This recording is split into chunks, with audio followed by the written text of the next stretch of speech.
On the Packers with new offensive coordinator after Shane Waldron was fired. Some players, according to Chicago radio star Mark Silverman, also want a new QB. Sylvie tweeting, after talking to a few people with knowledge of the situation, players went to Eberflus and Ryan Poles asking them to make a change at offensive coordinator. There have also been a few veteran players requesting Bagent starts. Huh. Nick, are you worried that Caleb might be losing the locker room, or do you think it's... No, but listen, I think this is if this report's true and there's 2 or 3 guys on the 53-man roster that want Tyson Bagent to start, it's just bad opinion. I mean, he actually has less experience than Caleb's, been worse. Like we saw him play 4 games last year when Fields got dinged. He was terrible with that. But I don't want to kill Tyson Bagent for trying to make himself a career. And I will take some responsibility for this. This is, as Coach said, the weight of expectations creating a house of mirrors on what the actual performance has been. Because, listen, Jaden Daniels has had the rookie season I thought Caleb would.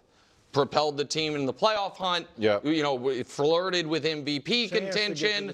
Right, and so all of those things. So he has clearly been better than all the rest. But you and others are already now elevating certainly Drake May and maybe also Bo Nix ahead of Caleb Williams. And the facts don't back that up. So we are only looking at Caleb, and I think Coach agrees with me on this, on what the bad has looked like. But if we take Drake and Bo and just say, hey, let's look at the 3 non-Jaden quarterbacks. What's their best game looked like? We can show you all 3 of their best games.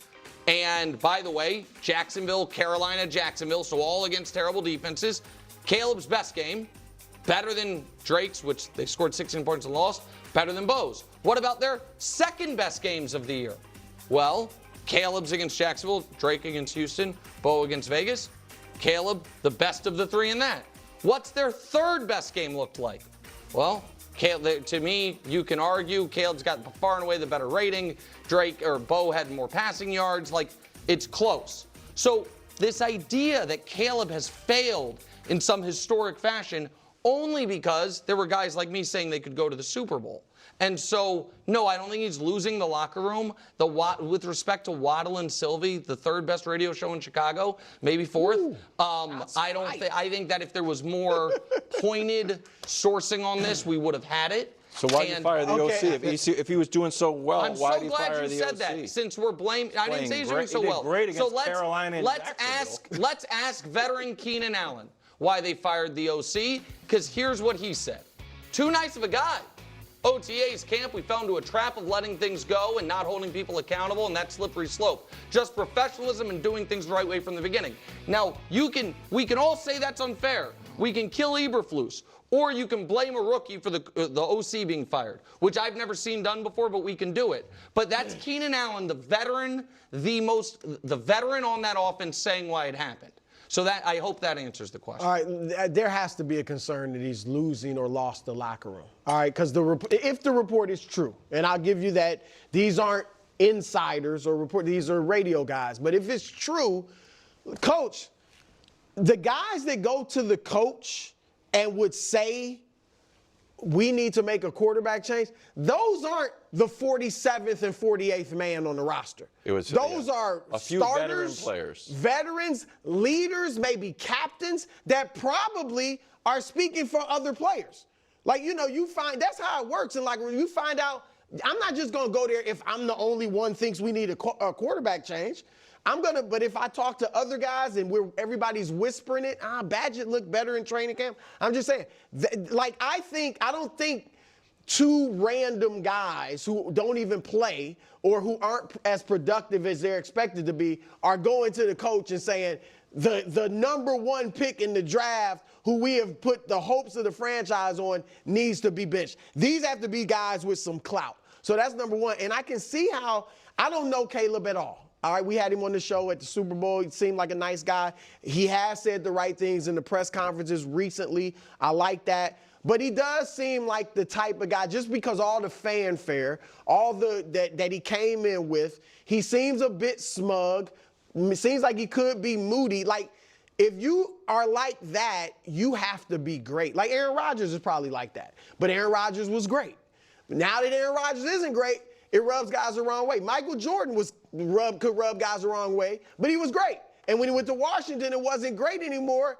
It rubbed the players the wrong way. He lost the locker room. So if you're like Caleb, from what I see from the outside, you have to be awesome or guys might turn away from you. Yeah, I think you're absolutely right. The guys that are going to the head coach and the GM have juice. Yeah. And they've got experience and they've got legitimacy in the locker room if they're going to make that trip up to those offices.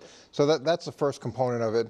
I'd say the second thing with Caleb, he's absolutely in danger of losing the locker room because these are guys with families, these are guys with expectations, these are guys with contracts. It's different. Here it's a guy that comes in, is given everything, is giving every opportunity to be successful. The whole system is designed around making him successful. He doesn't have as much talent as Jaden. He is cocky, and he hasn't backed up the cockiness with coming into it. So you've got all these components going into this formula now, and he's at the point where I'd say the most disappointing thing is who's talking and defending him.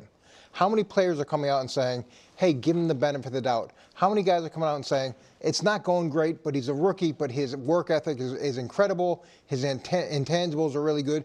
Usually if guys believe in somebody and give him the benefit of the doubt, they say relax and give him a little bit of time. Nobody's saying this about. Yeah. Honestly, all really great points. It's a shame that Nick keeps trying to like save face and be like, well, look about Bo Nix and look about Drake May, and he's trying to use numbers, but yet he's the one that says don't just look at numbers, because when we saw him break down Jared Goff's numbers, how he had like one of the best 6 games, I think it was the best 6-game stretch in the history of the NFL or whatever, and he goes, no, I think any 6 games from Tom Brady in 2007 were better than that. And it's like, well, that's not what the numbers said. And now he's kind of trying to use numbers of like comparing the best games, and you're just using pure numbers. And it's like, no, the best game of Bo Nix's career, his numbers weren't even extraordinary. Like that was probably against the Kansas City Chiefs. And, even though he didn't throw for 300 and some yards and a passer rating of blah, blah, blah, blah, blah, blah, blah. So you can't just use numbers when it's convenient for your argument and throw it out when it's inconvenient. So it's just, we got to have consistency, man. We got to have consistency. But I think it's not even helpful. Like, this is how you know you don't have a good argument. When someone says, are you concerned about Caleb losing the locker room? And he goes, well, what about Drake May and Bo Nix? It's like, look over here. It's sleight of hand. That's not the conversation we're having right now. It's what we're talking about right now. It's why they always joke moving the goalpost. It's not exactly moving the goalpost, but it's the cousin of moving the goalpost. It's like, we're not talking about that. We're asking the question, concerned Caleb is losing the locker room. And what do we think about this report that vets asked to essentially have Caleb be benched? Right? We should be able to have that conversation without bringing up Bo Nix and Drake May. That's the reality, okay? If you want to say, hey, because people believe Bo Nix is having success and Jaden Daniels and Drake May, that's now making Caleb look worse. Like, you could make that argument technically, but like, no.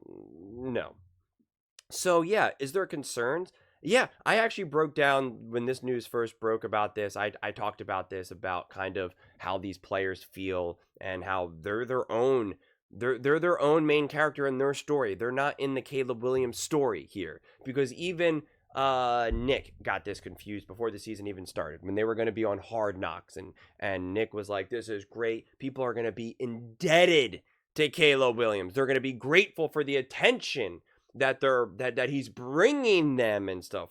Like, he's Mr. Celebrity and they're just grateful to be in his orbit. And it's like, these players are their own stars in their own life. They are the main character in their own movies. They are not part of the Caleb Williams journey. In fact, the way how the NFL works is, who are you? I don't care where you've been drafted. I don't care that you're the #1 overall pick. You either can ball out or you can't. Until you prove that you can, I don't care. I don't care that you're making the money, that you're in the commercials, that you're having all the interviews, that you're the quarterback. I do not care. Players do not care. Sports are the great equalizer. They just really are. You either ball or you can't. If you can do whatever you want, essentially. If you can't, best of luck to you, buddy. Best of luck. It's just the way it goes. And again, I'm not saying that Caleb can't ball or that Caleb won't be great. Like, that's not what this is about at all. Like, I've already talked about that so many different times. So I'm trying to focus on like this more narrow question. And yeah, there are concerns. Absolutely. And it's like he is losing the locker room because he hasn't balled. It's really that simple. These players are gonna make some excuses. They'll defend him to a degree, even just amongst each other. I don't even mean vocally, but even just amongst each other, because they know, especially the actual veterans. All right, he's a rookie. It's gonna be a little rough. It's gonna be a little rocky. But that can only go so long. That can only take you so far.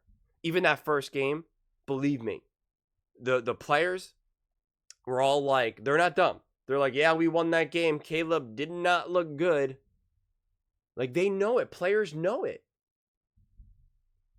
And they don't want to play games. Listen, even if he was a pretty good player, even if you're just like a year older, 2 years older, 3 years older, you look at these players, these rookies, as babies, as kids. Because it's like, look, I've been in this league. I know what it's like. I played against Patrick Mahomes week 7 in 22. You know, I sacked him. Like, it's just different energy. You've been around the block. You've either been in the playoffs, won a Super Bowl. I don't know the exact, every single individual player and what they've done for the Chicago Bears in terms of their history. But it's experience. And they know that Caleb has none of it. And believe me, athletes are very, very, very stingy with who gets respect and who doesn't. Everything has to be earned. Everything. We saw Mike Tomlin today because he was like, stop calling Jaden Daniels Lamar Jackson. Put some respect on Lamar Jackson. We're about to play the real MVP. I mean, that's what he said. We're going on to play the real MVP because he was like, settle down on Jaden Daniels comps. Like, how about you do something before we start making those comparisons? I mean, that's how professional athletes are. It gets very much reduced to street ball, which is just 100. I mean, there is no money in contracts. It's just 100%. You either, again, you ball or you can't. You either have the respect of your peers or you don't. There is no more, well, he's just trying his best. Okay, well, I don't want him on my team. I don't care. I'm trying to win. Again, whether it's in the NFL, whether it's pickup, no matter what it is, college, high school, we've moved on beyond that of just hey, everybody gets to play, everybody gets some reps. It's not the way it is in the NFL. And so yeah, and I think it's a great point that Baru and Mangini talk about. And I'm upset because I missed that point, that the vets who asked about this, I didn't emphasize in my clip for the herd that it's very much like, yeah, it's players that actually do have some clout or the faith that their opinion will be heard. It's not going to be bottom of the barrel guys who have like not even played yet, practice squad guys. Like, it's going to be guys that like actually have the coach's ear and be like, hey, what about this? Because it is interesting. Is he showing more, is he showing more competence in practice, preseason, whatever it may be? And I'm not saying that Caleb Williams should be benched, to be very clear. But yeah, having this type of situation is concerning. But I will say this, and this is the other thing that I'll defend Caleb. Just because they're veterans, and just because other players are saying some of these things, everyone is just trying to blame someone else, no matter who it is. Right? If the defense is playing great, they blame the offense. If the offense is playing great, they blame the defense. Quarterback blames the receivers blame the quarterback. The running back blames the O-line. The OC blames this player. The players blame the DC. Like, it's nobody wants to take responsibility. It is very much like, no. Don't blame me. Don't blame me. So when they're losing, when they're having these moments, some of these veterans, like, again, who is it? I have no idea.